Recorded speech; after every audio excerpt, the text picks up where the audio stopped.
Om Namo Bhagavate Vasudevaya.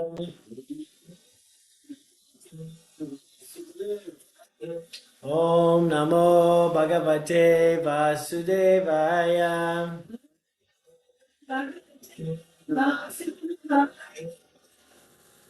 Okay, so I saw the chat that there's. How is the audio now? Can you hear me okay?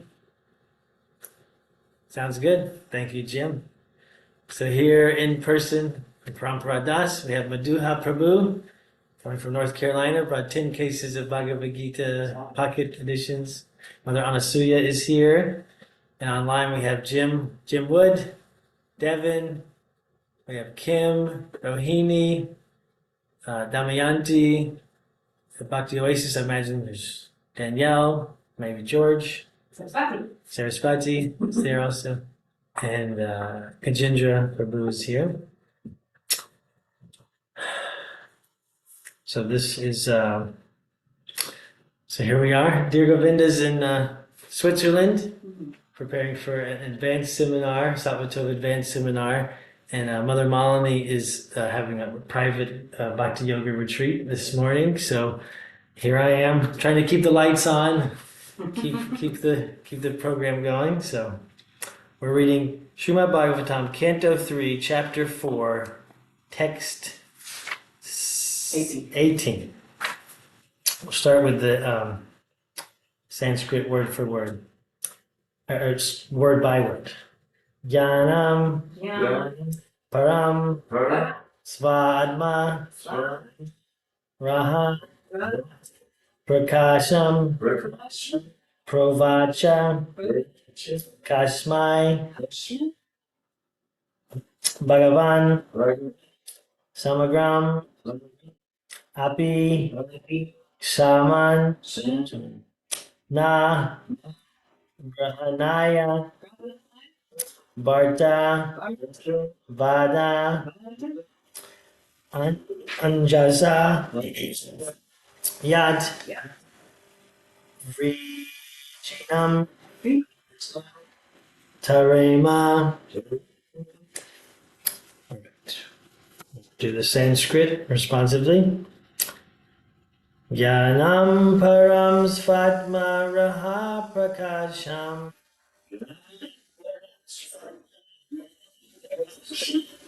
provacha bhagavan samagram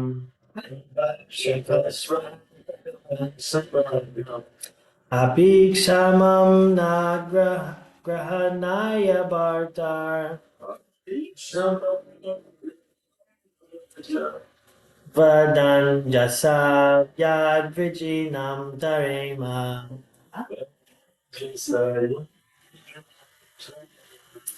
Jnanam param svatma raha prakasham provacha kasmai bhagavan samagram apiksamam na no grahanaya bhartar vadan jasa yad vijinam tarema. Jnanam param svatma raha prakasham provacha kasmai bhagavan samagram apiksamam na grahanaya bhartar vadan jasa yad vijinam tarema.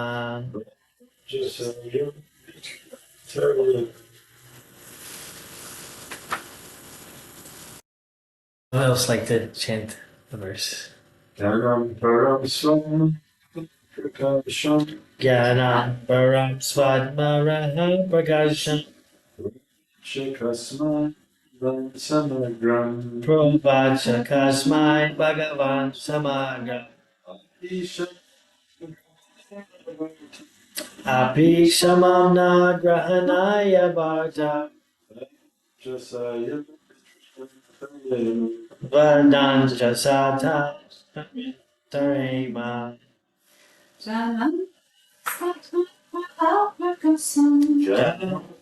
Svat Prakasham Chakasma Bhagavan Samagra Abhishama Yavata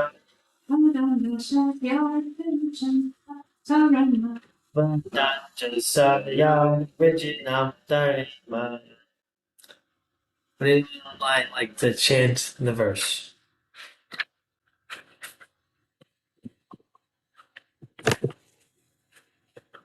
Okay, we'll go to the word for word translation.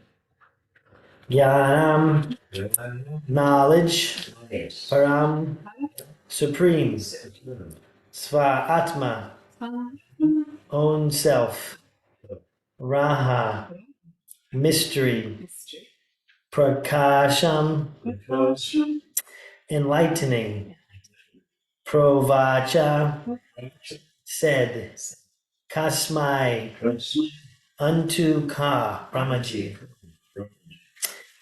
Bhagavan, the personality of Godhead.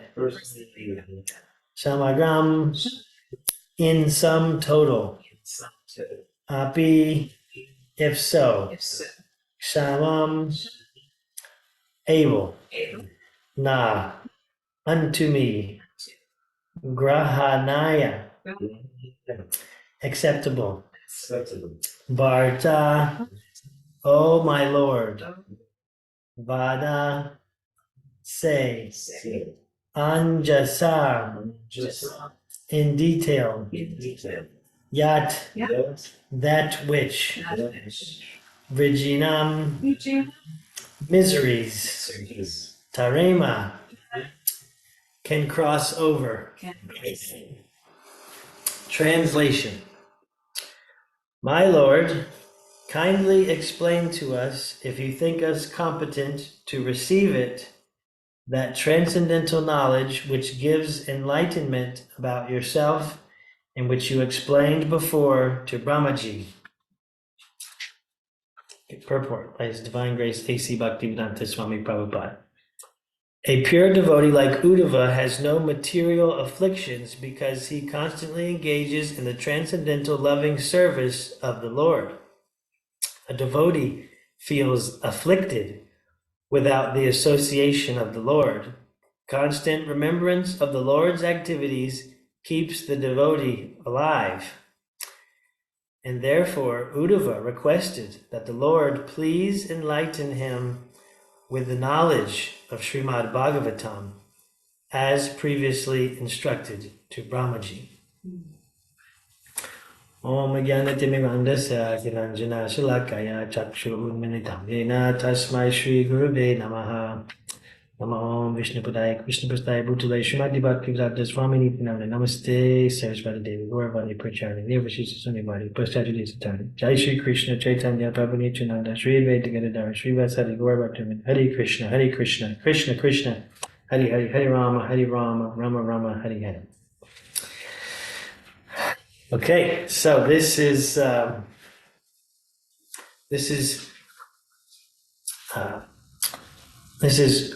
Uddhava speaking to Krishna, and in this part of the Bhagavatam, Vidura has gone on a pilgrimage, and he's just previously Vidura comes across Uddhava, and so they're speaking, and then Uddhava has just left from being with Krishna as Krishna was preparing to depart. And so Krishna instructed Uddhava, as the final instructions that Krishna gives, known as the Uddhava Gita. And so Uddhava is very anxious, Vidura is very anxious to hear that instruction from Uddhava. At the same time, Uddhava is a junior in society, in the culture. He's junior to Vidura, so he decides it's not appropriate for Uddhava to take the position of guru or instructor to Vidura. So he says, okay, there was another devotee that was present when Krishna was imparting these instructions, and his name is Maitreya. So he's basically, so that's what this title of this chapter is. Vidura approaches Maitreya. So this is preparing the scene for Vidura to approach Maitreya. So right now, Uddhava is sharing with Vidura about how he was hearing from the Lord, and then Maitreya came. So Uddhava's recounting his pastimes with Krishna when Maitreya came to Vidura. Uddhava's recounting this story, and in this story is Uddhava speaking to Krishna. So Uddhava says to Krishna, "My Lord, kindly explain to us, if you think us competent to receive it, that transcendental knowledge which gives enlightenment about yourself, and which you have explained before to Brahmaji." So I have some notes that I took for this guy. It's a short purport, but there's a lot there. There's a lot there in the purport.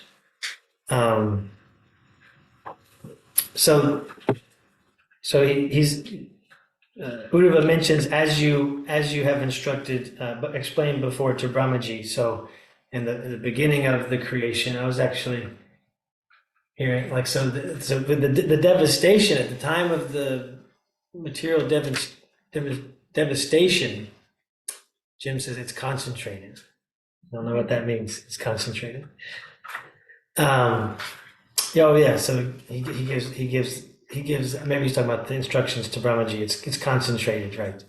Krishna's instructions to Brahma are concentrated. So at the time of material devastation, I think I'm understanding that, the knowledge is the transcendental knowledge is also devastated and wiped out from the material universe at the time of devastation. So Brahmaji is the first created living being in the material, in this particular material universe, and so the transcendental knowledge is not present, or it's forgotten, or whatever it is.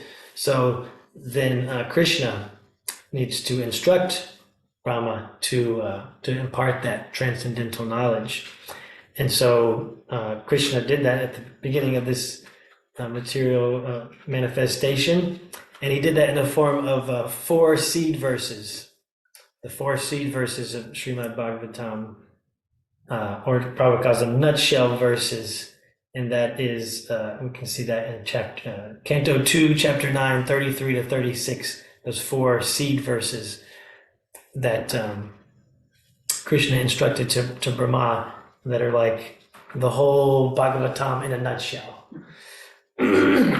Concentrated, like Jim said. Full concentrate. So Prabhupada mentions here that a pure devotee like Uddhava has no material afflictions because he is engaged constantly in the transcendental loving service of the Lord. A devotee feels afflicted without the association of the Lord. So affliction is something that causes pain and suffering. If we're afflicted by something, or we have an affliction, it's something that causes pain and suffering. So, Uddhava has no material cause of pain and suffering, or any material pain and suffering. But there's a spiritual affliction that comes without the association of the Lord. Whenever a pure devotee like Uddhava is bereft of the association of the Lord, then that's the affliction that he feels. It's not a material affliction. It's a spiritual, purely spiritual emotion, spiritual pain. And so another part of this is that Prabhupada in the purport says, constant remembrance of the Lord's activities keeps the devotee alive. So that's it's amazing phrase there, to keep the devotee alive. Because of course we're always, alive. Spirit souls always alive. Pure devotees always alive. It never dies. But I think my understanding is Prabhupada speaking alive without that affliction. So even without the association, constant remembrance of the Lord's activities, even if not personally associating with the Lord, then it keeps the devotee alive. Because without that association, then the pure devotee is feeling afflicted spiritually, but it's not feeling afflicted. And then, so by remembering the Lord's activities, even if not personally associating, that keeps the devotee alive. And so this phrasing was very interesting to me that Prabhupada said that. And so I was searching for other times that he uses that, to alive, to keep the devotees alive, or to keep something alive. He also mentions enlighten there.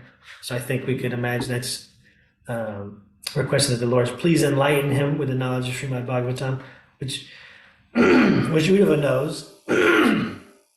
Uddhava knows the knowledge of Srimad Bhagavatam, but still by hearing from Krishna himself the pastimes and the Lord's activities and the transcendental knowledge, then that's enlightening. It keeps the devotee alive. So there's a letter from Srila Prabhupada to Tamal Krishna in so I think I've heard this before. Maybe it's quite famous. He's speaking to Tamal Krishna. He says, "Observe many festivals that will keep both public and devotees alive." Temple means festivals, and festivals means chanting and distribution of prasadam. So Madhuha Prabhu's Festival of India for how long? Like 40 years, or so? Yeah, observing many festivals that keeps the devotees alive, and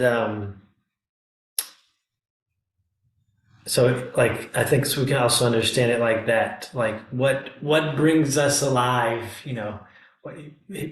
To enliven the devotees, to enliven the congregation, to enliven the public, to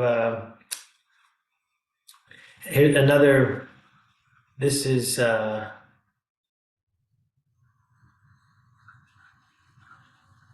I think this is from another. I think this is from a purport, or maybe I'm not sure what this is. But Srila Prabhupada says, such constant remembrance of the lotus feet of Lord Krishna by the devotee who has achieved transcendental bliss vanquishes all his miseries without delay. Yeah, so there's another letter, or actually maybe this is a room conversation. Prabhupada said, you must. Oh, that's a room conversation. I could tell the whole thing, but part of it he says, you must keep them alive. Alive means this morning class must go on, evening class must go on. There must be regular program for prasad distribution. Busy, that is alive. So here we're trying to keep this program alive. Here I am trying to keep this program alive without Dear Govinda and Molly aren't here, and this morning there was Madhuha Prabhu and Chandrasekhar Acharya Prabhu who is staying here with Dear Govinda. We were here for the Mangal Arti. We did Samsara Davanal prayers, and that was alive. It was alive. It was more alive than if it was just me here by myself, which could happen. That happens where it's just one person perhaps. So yeah, this is. It's more alive. Yeah, Anasuya and I were doing kirtan, and then Madhuha Prabhu came in, and it was more alive. It was more alive whenever Madhuha. So we have an ability to affect and to enliven each other, and in the atmosphere of the devotees to do that. Yeah, the energy went up, like the vibrational energy went up. Yeah. Yeah, the vibration went up, the energy went up. So actually, I'll read this this whole conversation that Prabhupada, not the whole conversation, but it's an excerpt from the conversation. Prabhupada says, this is 1972, room conversation. Construct big temples and keep it alive by kirtan, by book distribution, by distribution of prasadam. And he's making a joke. And now we have got big temple, let us eat prasadam and sleep. He's laughing. Then temple will also sleep. That's all. Now we should also keep it in mind. Unless there are 4 or 5 devotees experienced, we should not open a center, because alone he becomes polluted. Without any association, he thinks otherwise and becomes fallen down. That which has happened to Krishnadas. When he was alone, he could not manage. There was debts and he became disgusted. You see? Amsadutta says, what about Prabhupada in Germany? I have for instance in Munich and in Prabhupada says there must be at least 2-3 men, otherwise don't open. Amsadutta says, yes, yeah, there are 2 or 3 men, but I visit them regularly. You know, Prabhupada said, that's all right. You just keep living, keep them alive. That's Amsadutta says, yes, that's right. Yeah. Prabhupada said, simply because you have opened a center, the business is finished. No. Hamsadutta says, no, we go there. Prabhupada said, you must keep them alive. Alive means this morning class must go on, evening class must go on. There must be regular program for prasad distribution. Busy, that is alive. So, first, Prabhupada giving a practical point there to make sure that there's enough stability there in a center or a program to keep it going, because we feel it. We feel it. It's just I'm out here all alone, then I'm not as enlivened. It's not as alive. So I see a few things there that we have. In Prabhupada saying you must keep them alive. So we have a distribution, a responsibility. We have a responsibility to support other devotees.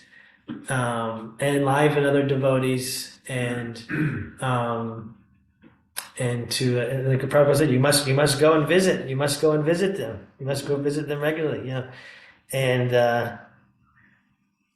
so that's a topic of this class. And I'd like to. This is class and discussion, so I'd also like to hear from you about this topic. So we have a responsibility to keep Prabhupada's movement alive, Prabhupada's authentic movement, and we have a responsibility to keep his program alive, and also to keep ourselves alive, in body, but but enlivened, to make sure that we're enlivened. And Prabhupada mentions things that will enliven devotees. In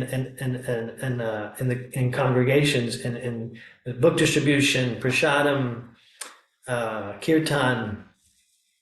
So that's what and in this particular purport, Prabhupada is saying that it is the constant remembrance of the Lord's activities that keeps the devotee alive.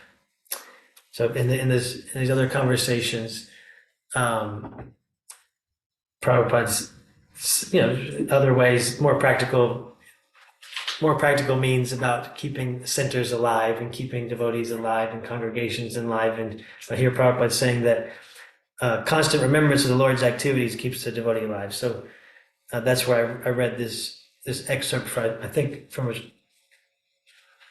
Prabhupada's purport. Such constant remembrance of the lotus feet of Lord Krishna by the devotee who has achieved transcendental bliss vanquishes all his miseries without delay.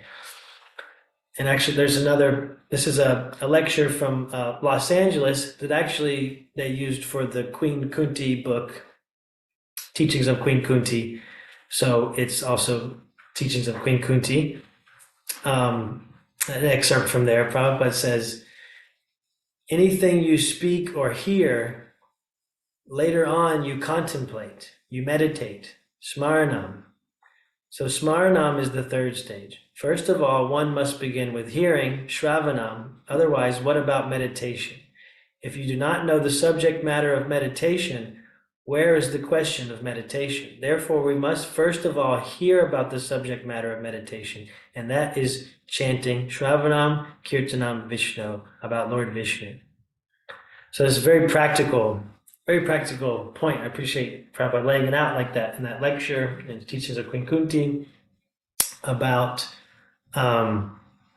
this kind of chain that starts with hearing, and that hearing is the most important. Srila Prabhupada and the Vedic teachings emphasize hearing more so as the most important senses, and not seeing. I mean, we want to use seeing for like seeing the form of the deities and the form of the Lord. We very much emphasize hearing over seeing. So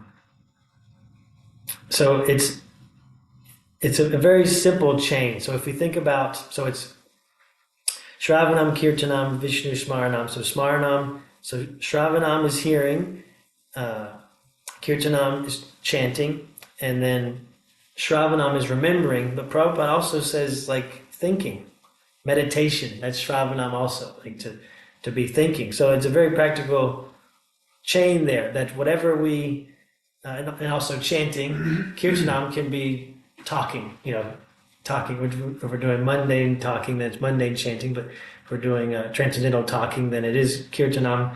But we can think of it simply like talking. So basically, there's a chain of like hearing, talking, and then thinking or remembering. So it's that it starts with hearing. That, and naturally we see that whatever we hear about, then naturally we talk about it. It's like, oh, I just heard the other day. Oh, what I just heard on the radio, or I just heard on this podcast, or what I just heard on this newscast or TV. Well, I just heard this the other day, and naturally I'm talking about it. Oh, what I just heard from that devotee the other day, that person the other day? Oh, she just told me this. Let me tell you that. So naturally, whatever we hear about, we're going to talk about. And then Prabhupada says that whatever we hear about and whatever we talk about, that's what we're going to be thinking about too. That's what we're going to be meditating on.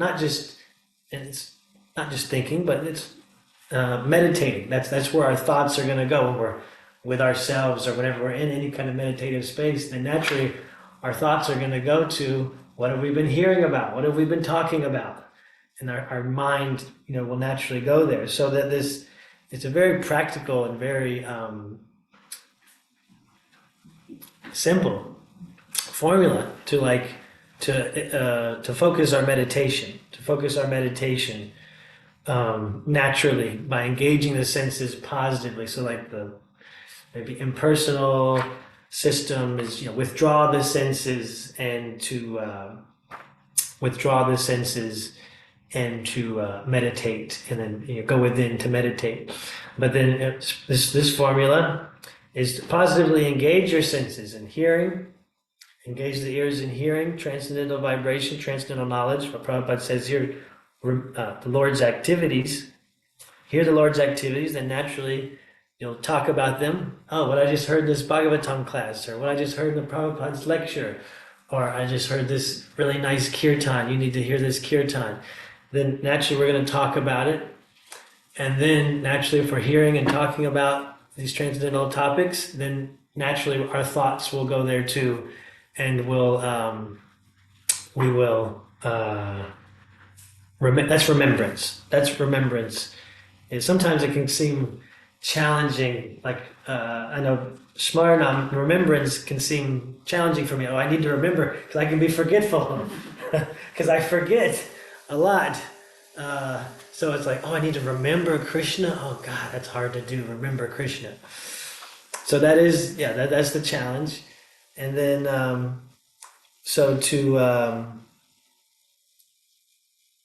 but this is like a more, I see there's chat and comments, and just a few, we'll open it up for discussion. Open it for discussion soon.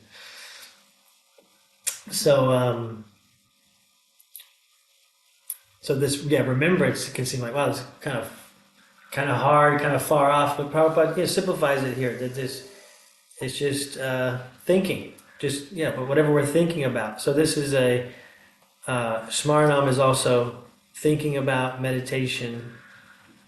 Um, so also, uh, yeah, so that this, so we have a responsibility, and that's kind of where I wanted to go. Well, like with about keeping the devotees alive, keeping ourselves alive, what's enlivening us, that we have a responsibility to take care of ourselves and to take care of others, that we're supporting them to be alive to themselves and be alive to their process and their devotional service, and also to be to make sure that we're alive in our own process. Yeah, and so I'll share a little bit personally, kind of personal, a little bit, and then I'll open up for discussion. Because yeah, I'd like to hear from you. What keeps you? What brings you alive in Krishna consciousness and in your devotional life, and how are you inspired to keep Prabhupada's movement alive and to alive in other devotees? So I want to hear about that. And yeah, something that's alive for me is that that's that. Yeah, yesterday in a class, Yogeshwar Prabhu from Czech Republic, he gave a class and he mentioned about basically we were talking about marriage, and it's like marriage as like a voluntary bondage, to say like, all right, I'm stuck with you, so death do us part, no matter what. Uh, I'm giving up my freedom. I'm giving up freedom, and it's like there's a joy. There's like a joy of that bondage, and it's a transformative commitment, especially when it's done sacredly, sacred commitment, because it opens up. It opens up a space for like more honesty, and like I know that person's not going to leave, so I can be more honest. I can be more vulnerable. If we're really committed to each other, we're going to see through it, not just going to give up and throw in the towel and say forget it. And so it creates a container for growth. And we were comparing that with committing to like Srila Prabhupada, like initiation, to making a commitment, make a vow, spiritual vow to Srila Prabhupada. That's a similar effect. It really creates that. It's like it gives up, giving up freedom. I'm committing my life. I make this vow. I'm giving up some freedom, and but there's a transformative power of that that commitment, because I'm stuck. Basically, I'm stuck here. I'm stuck. I can't give it up in one sense. I mean, that's not very like responsible language, but it's true in a sense. Like, yeah, I made this commitment. I'm sticking to it. I'm going to keep my vow. I'm stuck here. So like the joy of that bondage. And so it had me thinking about my relationship with ideals, with the ideal. Like there's an ideal standard. There's an ideal standard, and then sometimes the ideal standard can be uncomfortable for people. Actually, I heard it was about movies and things. I heard because I was hearing, now I'm talking about it and thinking about it. It was like a podcast, and it was the guys were talking about movies and saying like there's a trend in movies for like moral ambiguity, where it's not like clear cut good and evil. That it's like the characters have mixed motives and mixed ambitions. Nobody's really all the way good. Nobody's really all the way bad. And he was saying basically that like what he was thinking is that maybe that's like catering to the audience, because if there's like a real ideal hero, he was saying that's what heroes are for. It's like that they're ideal standards to look up to and to aspire to. And then if we make people like there's no real heroes and make everybody kind of the same and make everybody with mixed motivations, nobody's really that good, nobody's really that bad, it's more comfortable for people to live like that. But he's like, what we're missing is like, where's the real like the hero to look up to strive for, the ideal to strive for. So it had me thinking. I was like, yeah, I can see that, and I think we can see that in society. At least I can see it. That there's people is like, okay, for me, like because we're talking about marriage yesterday. So that can be like a rather uncomfortable stand. If I stand and I say that the ideal standard is for a man and a woman to be in a married relationship, and not be divorced, and to create a safe space for them to grow and for their children, and that's the ideal standard. That's can be uncomfortable. That's uncomfortable for people to hear, and at the same time, I think we do get that. It's like there's research that shows that that's the ideal standard. I mean, of course, there's exceptions, and there's exceptions, and then so there could be like really bad parents, and then but they get step parents, they remarry, and the step parents are better. Like, there's all kind of exceptions to the rule and everything, but it's like that's uncomfortable for people to accept or to hear, and so I could think about that with Srila Prabhupada. Srila Prabhupada's giving ideals here. He's giving spiritual ideals in his literatures, in his books. And I know for myself, they can be uncomfortable. And there's a tendency to kind of, maybe drag it down or make it where, well, that's actually the ideal is whatever I'm doing. Actually, the ideal, there's a tendency for us to kind of change things like, well, actually, whatever I'm doing is actually the ideal thing, and to kind of let go of that ideal. But it's quite a process to be able to like hold an ideal and then not be living up to that ideal, and then to be okay with that, and then to strive for that ideal.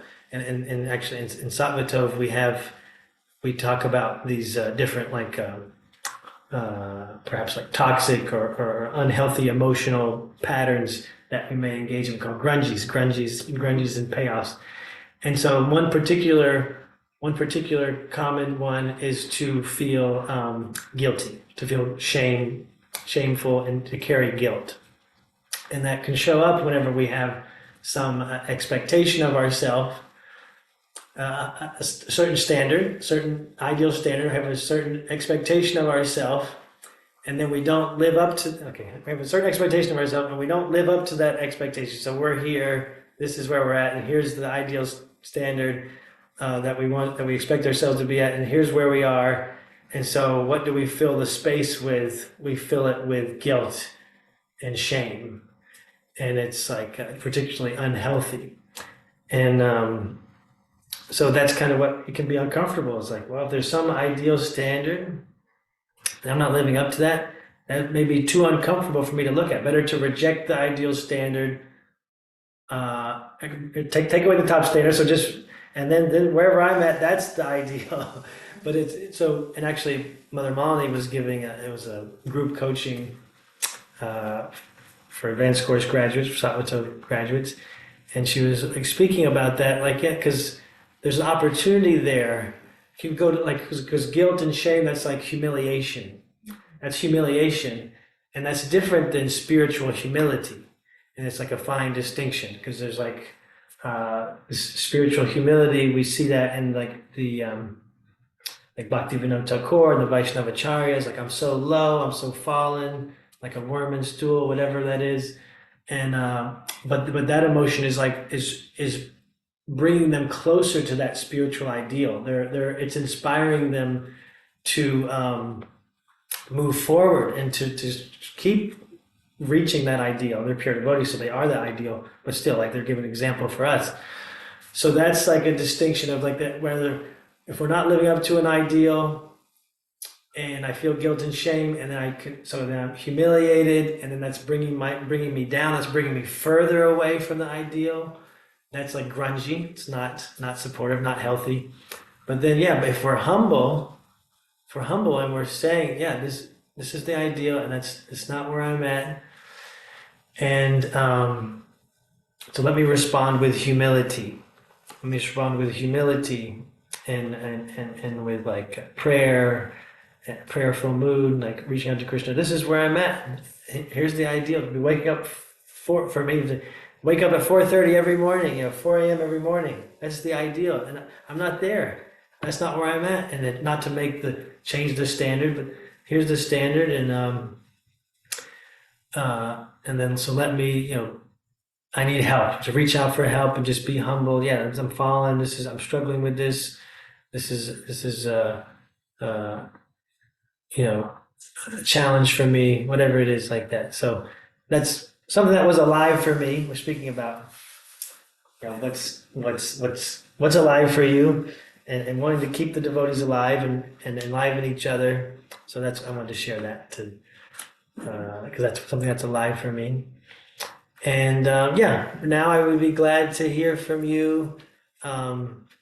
What, yeah, what keeps you alive in devotional service, or what would you like to strive for to enliven yourself or enliven other devotees? I know there was some chat, and Jim was raising his hand earlier. Jim was saying we stopped focusing on our crazy melodrama. It's way better to focus on Krishna's divine drama. Yes.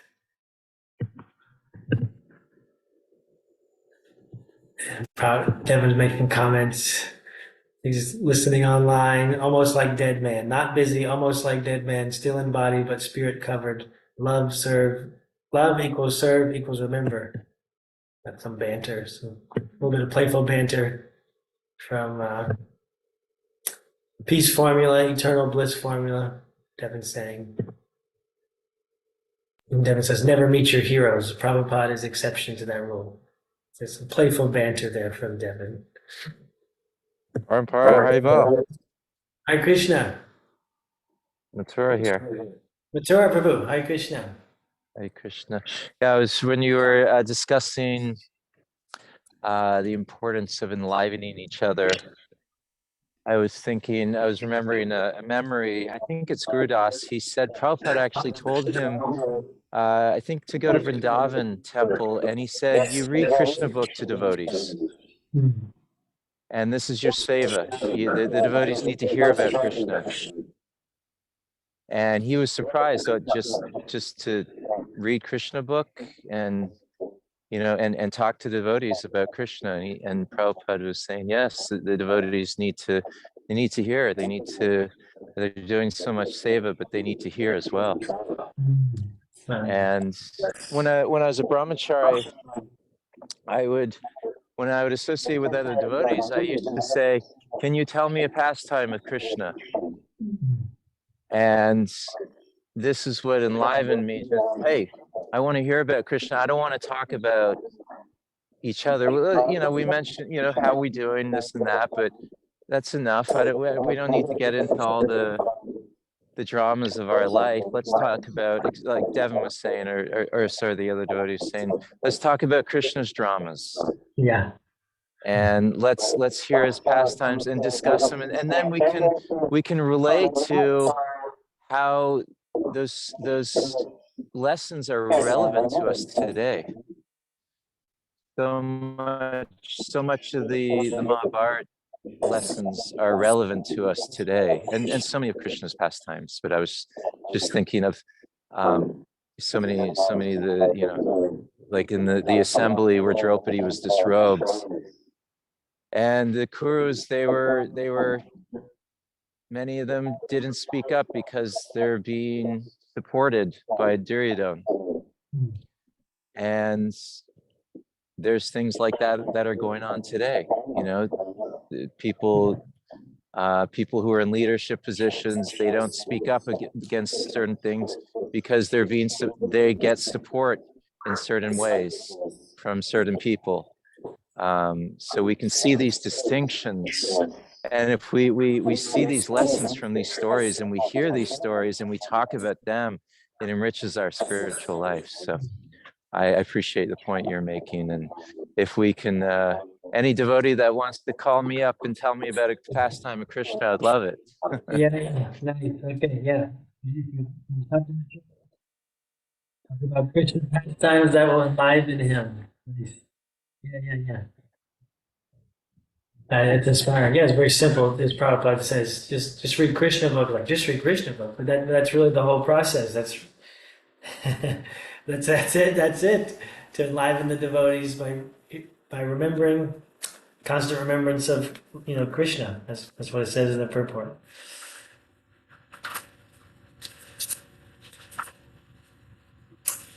Constant remembrance of the Lord's activities keeps the devotee alive. Hare Krishna. Gajendra Prabhu.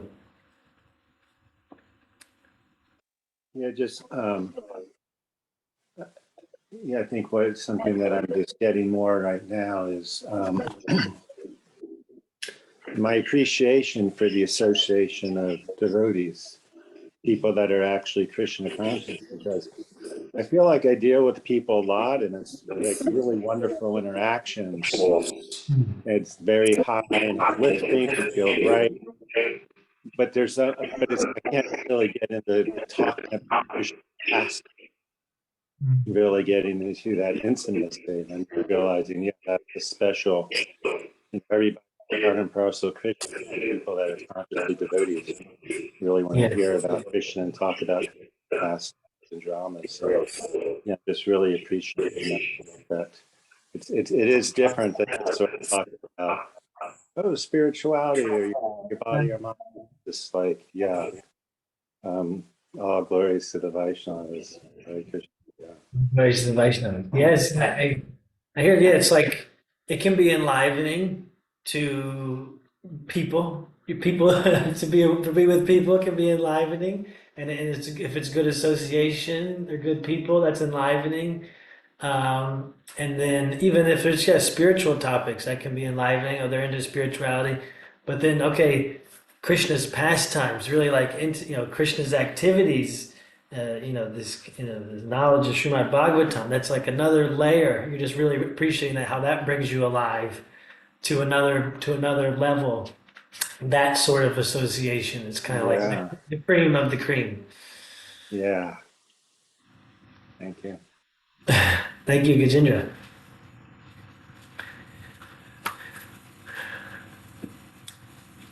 Anyone else like to share? What brings you alive as a devotee, or how do you like to enliven the devotees?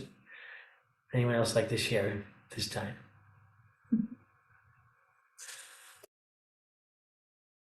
Or about anything else? I'm asking that question, but you can share about anything you'd like to. So I'll share a little bit. I'll get closer because I know sometimes the volume's so very low.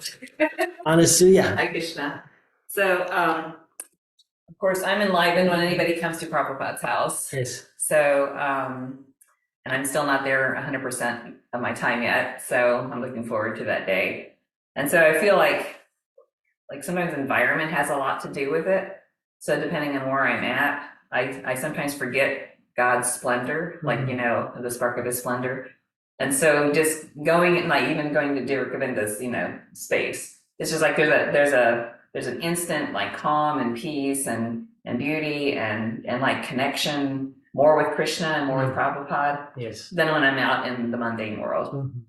And so what I'm learning by having more time at Prabhupada's house lately is that, we have guests that come and they're not sure why they came to Prabhupada's house. We call it a bhakti house. And so people are, getting more and more familiar with bhakti yoga. So they're curious. And so and I'll just brag on Lakshmi Priya. So, she has so much energy. She gets enlivened when she can, gauge the situation with the guests to see where they're at. Mm-hmm. And then, sometimes it's just prashadam. Maybe it's just offering them a vegetarian meal that's been blessed. And she'll ask if anybody wants to give a blessing at the table before we eat. She'll have already blessed the food to Krishna. And then she'll also offer anyone at the table to give a blessing. And that's very powerful. Other times, someone may be speaking of, go ahead. Is there someone speaking? Okay, I see. So, but that's where I'm enlivened. Yes. Is when I see the spark of a spirit soul that comes alive. Yeah. Because of how either it's through the eating prashadam or it's then engaging in conversation, and sometimes it can be mundane speaking. But then she'll whip out David's book of relationships that work, and we'll do an exercise together. And then it's like so they're getting, again, a little bit of God's will through going through an exercise together. So that's why I liked your example about filling up the space with guilt and shame. So there's things like that she knows the book so well Right. that she can go to an exercise and then it's off. It's like a relief. It's like people are like, wow, I really have something that I can it's tangible that I can really hold on to, that gives me faith, that gives me hope, that gives me love of God again. And so I'm looking at my age, I'm looking at when I'm going to actually retire from my mundane job and just be more engaged in that service, because I see how retirement isn't retirement. Retirement to me is like serving God with love and devotion, like really being able to serve. And so those mini pocket-sized Bhagavad Gitas are going to get into the hands of many of our guests, because we're envisioning like they're going to go into each of the rooms. And so it's kind of like when you go to the hotel and the Bible's there, and you're welcome to take the Bible if you'd like to. And so they're going to have the Bhagavad Gitas in their room. And so we hope that they'll take the Bhagavad Gita with them. And then even just, having heard it, they get so much benefit from it. And so Prabhupada's house gives me that enlivenment. And I know that I can take that into my day when I step out of Prabhupada's house. Like, I know I can. So reconnecting with that. And I do feel the same about association. So Gajendra, I was appreciating what you were saying, that also enlivens me. And I know when I first came into Krishna consciousness, I was more like in the cave mode. Like, let me build this beautiful home temple, and let me just be real serene and peaceful and with my own thoughts. And I realized they're just my thoughts, and I really want God's thoughts, and I really want your thoughts, and I want, everyone, devotees, like pure devotees that's been practicing with Prabhupada's thoughts. I want to enrich my experience. So that's what's coming up for me this morning. Nice. So thank you for class. Thank you. I appreciate it. Thank you for sharing. Yeah, you're really seeing what affects your enlivenment, or like how alive you're feeling devotionally. Is the environment has a big effect on that. You could be stronger to take your environment with you, or to no matter what. But that's where you're at, or whatever. So yeah, the environment, and so even coming like Dear Govinda's temple, but then really like the environment that you're creating an environment at Prabhupada's house to enliven would-be devotees or future devotees and devotees that don't know it yet. And I get that you see Lakshmi Priya, how she gets so alive from meeting people where they're at and supporting them to come alive. And then you're looking forward to that's one of your goals, to be more alive in that process yourself. Yeah. Full-time devotee, full-time devotion at Prabhupada's house. Yes. Nice. Yeah, and that's actually Prabhupada's house. One of the things I thought about, because Prabhupada said, "Oh, you need to visit, or you need, if somebody's all alone, they feel disgusted or whatever." And Rohini's on this call that often we don't. We just have things are going on. We're out of town. We're with the Prabhupada's house programs and things. So that was one thing that came to my mind. Is like, I need to be going to Prabhupada's house more. So Come, please come. I'll acknowledge that, and Rohini's here too, so that we need to make it a priority to come. Jai. Hare Krishna. Would anyone else like to share at this time?